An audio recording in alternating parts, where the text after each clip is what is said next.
អ្នកទាំងអស់គ្នាខ្ញុំបាន Kula Black ថ្ងៃនេះខ្ញុំត្រឡប់មកវិញម្ដងទៀតហើយជាមួយនឹង smartphone កូនពៅត្រកូល A របស់ OPPO នោះគឺ OPPO A53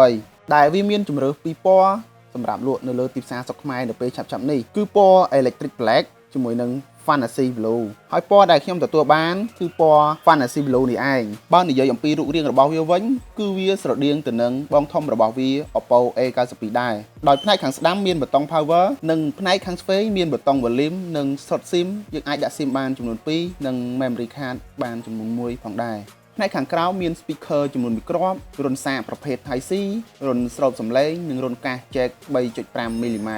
និងផ្នែកខាងមុខ OPPO បានបំពាក់មកជាមួយនឹងអេក្រង់បែប Neo ទំហំ 6.5 អ៊ីនជាប្រភេទ IPS LCD ដែលមានកម្រិតបង្ហាញ HD+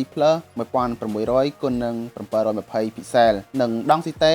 270 ppi ជាមួយនឹងកញ្ចក់ការពារ Gorilla Glass 3និងល្បឿន refresh rate ដែលមិនគួរឲ្យជឿរហូតដល់ 90Hz ដែលងាយស្រួលនឹងទាក់ទាញក្នុងប្រសិទ្ធភ្នែកអ្នកទាំងអស់គ្នាក្នុងការប៉ះបញ្ជាក្នុងការទស្សនាវីដេអូខ្នាតធំជាមួយនឹងកាមេរ៉ា selfie ទំហំ16 megapixel ដែលអាចឲ្យយើង selfie រូបបែបខ្ជូតបានគ្រប់ទីកន្លែងនិងយើងអាចថតវីដេអូបានទំហំ 1080 pixel ក្នុងកម្រិត30 frame ផងដែរនិងផ្នែកខាងក្រោមបំពាក់មកជាមួយនឹងជ័រស្វិតរលោងចាំងអមជាមួយនឹង logo OPPO នៅចំហៀងផ្នែកខាងក្រោមទ្រនាប់ scan កញ្ចក់ដៃនៅផ្នែកខាងក្រោយនិងកាមេរ៉ាក្រោយចំនួន3គ្រាប់មួយគ្រាប់ទំហំ13 megapixel ជា main camera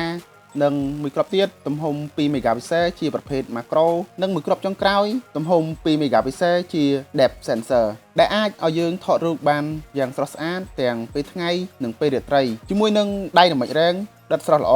OPPO A53 បំពាក់មកជាមួយនឹងប្រព័ន្ធប្រតិបត្តិការ Android ចំនួនទី10និង ColorOS 7.2ជាមួយនឹងបន្ទះ chip Snapdragon 460ទំហំ11 nanometer របស់ក្រុមហ៊ុន Qualcomm CPU octa-core ដែលមានល្បឿន 1.8 GHz និង GPU Adreno 610 RAM 4GB និង Memory 128GB ជាប្រភេទ UFS 2.1 ដែលងាយស្រួលក្នុងការបើកកម្មវិធីច្រើននិងការបញ្ជាទៅលើការលេងហ្គេមឲ្យកាន់តែ smooth និងរអិលជាមួយនឹង speaker បញ្ចេញសំឡេងចំនួន2គ្រាប់ដែលបញ្ចេញសំឡេងឮពីរោះរណ្ដំរំពងផងដែរ OPPO A53 បំពាក់មកជាមួយនឹងថាមពលថ្មទំហំ 5000 mAh ជាមួយនឹងបច្ចេកវិទ្យាសាកថ្មល្បឿនលឿន Flash Charge ទំហំ 18W ផងដែរទំហំថ្មប៉ុណ្នេះវាអាចឲ្យយើងប្រើប្រាស់ទូទៅបានជាង2ថ្ងៃនិងអាចទស្សនាវីដេអូ YouTube នៅលើអេក្រង់ជាប់បានរហូតដល់1ថ្ងៃពេញជាចុងក្រោយអេក្រង់បែប Neo